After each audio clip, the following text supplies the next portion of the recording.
Hello everyone, myself Shrishti Agrawal from Applied Forensic Science for Justice Student Group. So today's topic is collection and preservation of toxicological evidence in a crime scene. Crime scene में जो भी toxicological evidence मिलता है हम उसका collection और preservation कैसे करते हैं. So will start.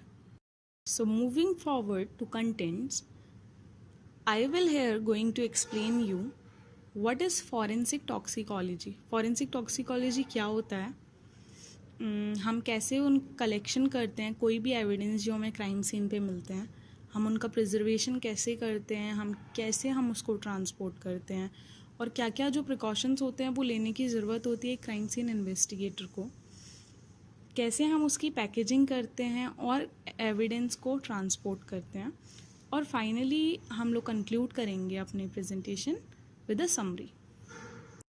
So we'll start with a basic introduction about forensic toxicology. Forensic toxicology एक ऐसा फील्ड है जहाँ पे कोई भी ड्रग का ज़्यादा इनटेक जिसने कोई भी डेथ कॉज कर दी हो या फिर बिहेवियर में चेंजेस आए हो या फिर किसी भी चीज़ का हार्म हुआ हो जिससे, तो उसके लीगल इन्वेस्टिगेशंस के लिए forensic toxicologists are responsible. So we'll start with the basic introduction. Forensic toxicology can also be used to determine drugs and dosing for hospital patients. For example, in therapeutic drug monitoring and emergency clinical toxicology, identify crimes where toxicants are used to poison or sedate, resolves cases of driving under the influence and establish whether drugs have been used to improve human performance as in sport. It's known as doping. तो क्या होता है forensic toxicology में हम ये determine करते हैं कि किसी भी ह्यूमन ने कितना ड्रग्स को कंज्यूम किया है किसी भी चीज़ के लिए, whether for doping. Like sports में doping is not allowed, but हाँ डोपिंग से एनर्जेटिक फील करता है इंसान, तो इस वजह से लोग लेते हैं, बट इसका भी इन्वेस्टिगेशन किया जाता है प्रॉपर. तो जैसे कि कोई भी हॉस्पिटल्स में इसलिए इनका यूज़ करा जाता है क्योंकि कोई भी अगर हम अमाउंट किसी को ज़्यादा एक्सेसिव अमाउंट में कोई भी चीज़ देंगे तो उसकी हेल्थ के लिए हार्मफुल है. तो जो भी पेशेंट्स होते हैं उन लोगों को कितना अमाउंट में क्या चीज़ दी जा रही है उन सबका एग्ज़ामिन करने के लिए. बहुत सारे केसेस सॉल्व करने होते हैं इन विच जहाँ पे केसेस ड्राइविंग के होते हैं, तो जो लोग होते हैं उन लोग का बिहेवियर चेक करने के लिए, उन लोगों को चेक करने के लिए कि उन्होंने कितने अमाउंट में टॉक्सिकेंट्स यूज़ करें अपनी बॉडी में. In these investigations there are 3 main objectives. जो फॉरेंसिक टॉक्सिकोलॉजिस्ट होते हैं उन लोगों की जो भी प्रॉपर इन्वेस्टिगेशन होती है उसमें 3 चीज़ों का सबसे ज़्यादा ध्यान रखा जाता है. पहला होता है अगर टॉक्सिकेंट प्रेजेंट है तो उसने कितने अमाउंट में उसने किसी भी पर्सन को डेथ को कॉज किया. सेकेंड इज अगर टॉक्सिकेंट प्रेजेंट हैं तो कितना अमाउंट या फिर किस चीज़ के बेसिस में उन्होंने उसका बिहेवियर को चेंज करने की कोशिश की, मतलब कितना अमाउंट उन्होंने इनटेक किया होगा. एंड लास्ट इज भले ही सब्सटेंस प्रेजेंट हो या फिर नहीं हो, बट वो रिप्रेजेंट करता है कितना एक्सपोजर या कितना मेडिकेशन लिया गया उस जगह में, क्योंकि ट्रेसेस मिल जाते हैं.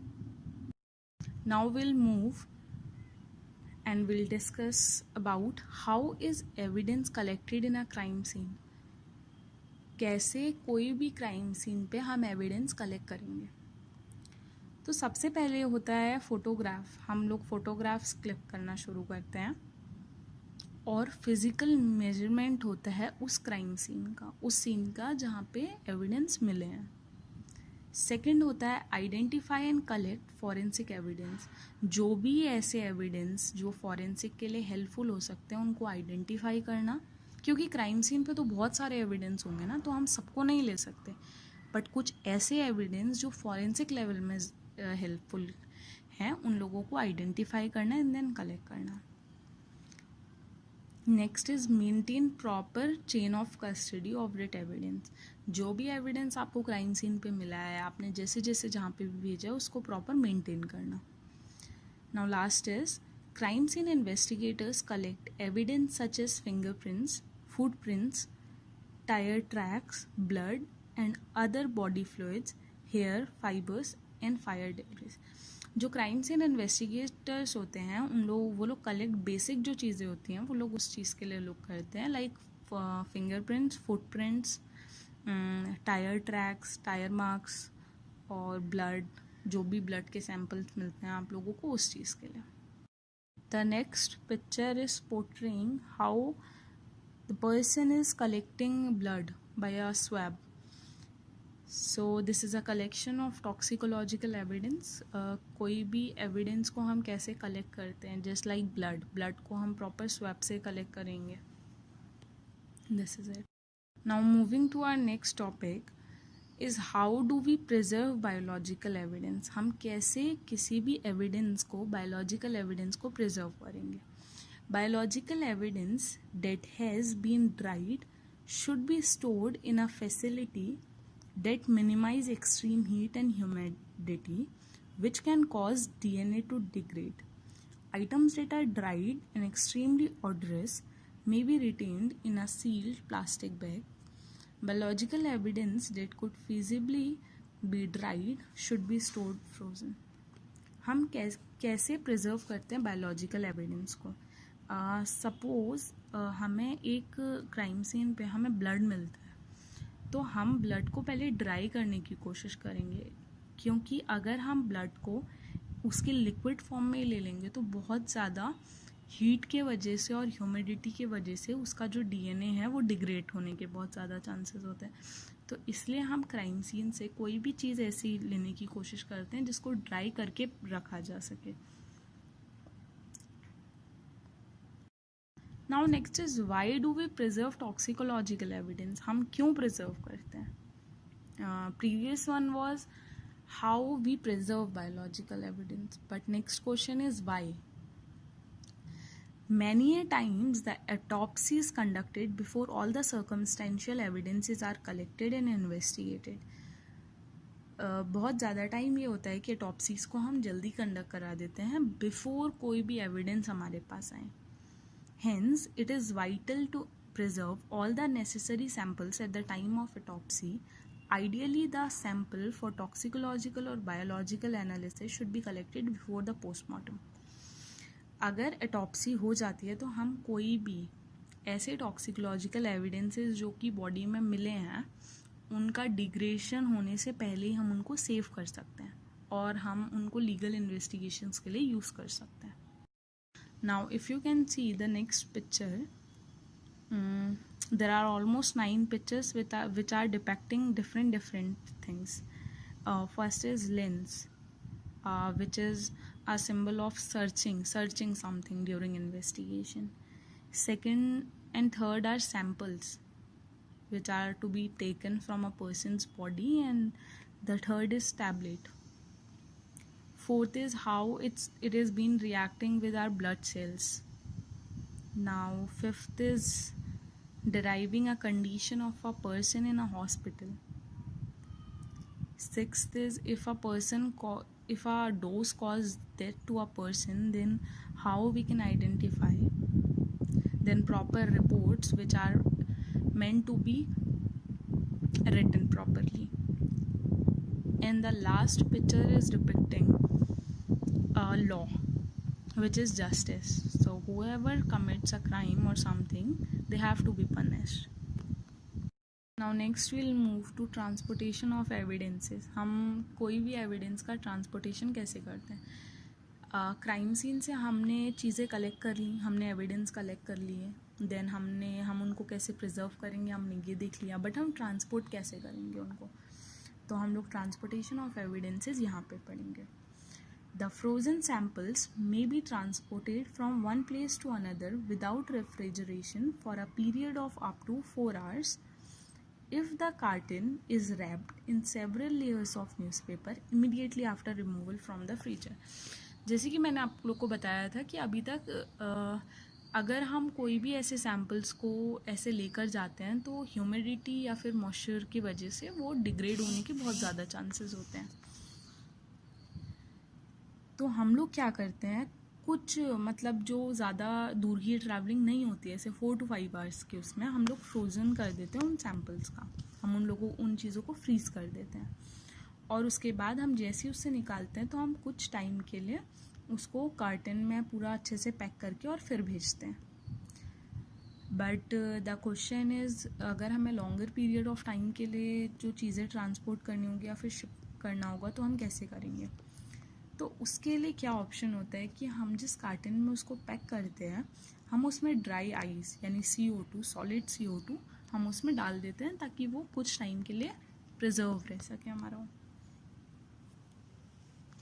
और वो ऐसा क्यों करते हैं? क्योंकि जो कार्बन डाइऑक्साइड होती है ये बहुत ज़्यादा सुपीरियर होती है आइस के लिए, आइस के जैसे, तो ताकि कोई भी सैंपल में कोई भी डैमेज ना हो सके या कुछ भी ना हो सके, तो इसीलिए हम लोग लोअर टेम्परेचर में कार्बन डाइऑक्साइड को उसमें रख देते हैं।